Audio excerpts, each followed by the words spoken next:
কি উন্নয়ন করেছে কুণাল ঘোষ এবং তার মমতা বন্দ্যোপাধ্যায়? এই কুণাল ঘোষই তো প্রিজেন্ট ভ্যানে ওটা তাকে যখন পুলিশ টেনে তুলছিল, কলার ধরে টেনে তুলছিল, বলেছিল সারদা নারদা সব টাকা মমতার কাছে, বলেছিল তো।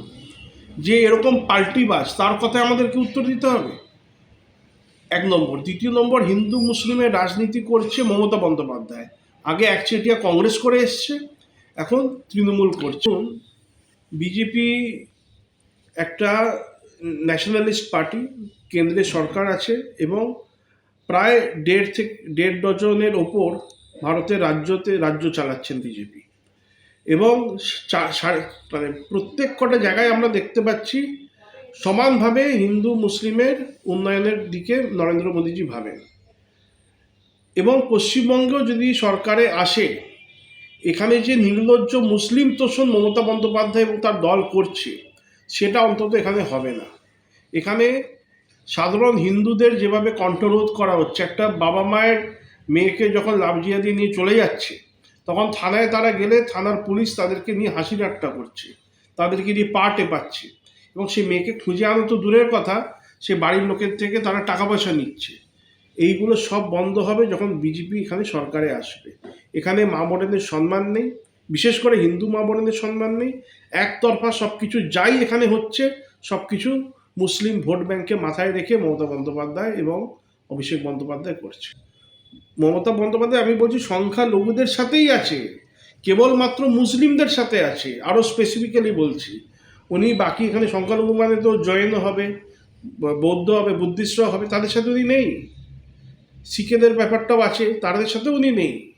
চারিদিকে যেখানেই দেখবেন হালাল ঝুলছে, হালাল ঝুলছে, হালাল ঝুলছে, যেন হালালের দালাল হচ্ছে তৃণমূল। এটাই সাধারণ মানুষ দেখে আসছে এবং এবারে পরিবর্তন হবে। মুখোশধারী বিপ্লবী কারা? এর জ্ঞান, এর শিক্ষা কি যারা পাকপন্থী, পাকিস্তানের সাপোর্টার, বাংলাদেশের হারমাদ জেহাদিদের সাপোর্টার তৃণমূল, তাদের থেকে শিক্ষা আমাদের নিতে হবে, তাদের কথার উপর রিয়াকশান দিতে হবে? আজকে বাংলাদেশে দীপু দাসকে নির্মমভাবে হত্যা করলো, তারপর একের পর এক হত্যা হয়েছে, তার আগেও একের পর এক হিন্দুদের হত্যা করেছে জেহাদিরা। মমতা বন্দ্যোপাধ্যায় তো বাংলা নিয়ে এত কথা বলে, বাংলা ভাষা নিয়ে, তারাও তো বাংলাভাষী, তাদেরকে নিয়ে তো কোনো আওয়াজ তুললেন না। আজকে মুর্শিদাবাদে হরগোবিন্দ দাস, চন্দন দাসকে যেভাবে নির্মমভাবে ওখানকার স্থানীয় মুসলিমরা খুন করলো কেবলমাত্র হিন্দু আইডেন্টিটির জন্য, বাড়ির বাইরে কালো কালি দিয়ে মার্কিং করে গেছিলো যেগুলো এগুলো হিন্দুর বাড়ি, কালকে এসে আমরা এগুলো লুট করব, ভাঙবো, জ্বালাবো এবং এই বাড়ির মহিলাদের সাথে অত্যাচার করব, পুরুষদের হত্যা করব। মমতা বন্দ্যোপাধ্যায় একটা আওয়াজ তুলেছে? বাংলাদেশে একের পর এক হিন্দু হত্যা হচ্ছে, মমতা বন্দ্যোপাধ্যায় আওয়াজ তুলেছে?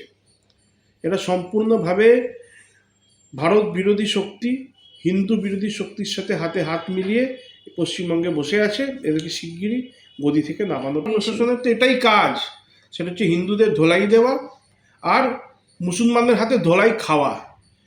সিদ্দিকুল্লাহ র্যালি রানী রাসমণি এভিনিউতে 4টে IPS অফিসারের মেরে মাথা ফাটিয়ে দিয়েছিল। অস্তিতে আমরা দেখেছি পুলিশ টেবিলের তলায় ঢুকছে। মালদা কালিয়াচকে পুলিশকে পিটিয়েছিল। দেগঙ্গাতে 6, 7, 8 সেপ্টেম্বর 2010 পুলিশের হাত কেটে দিয়েছিল এই মুসলিমরাই।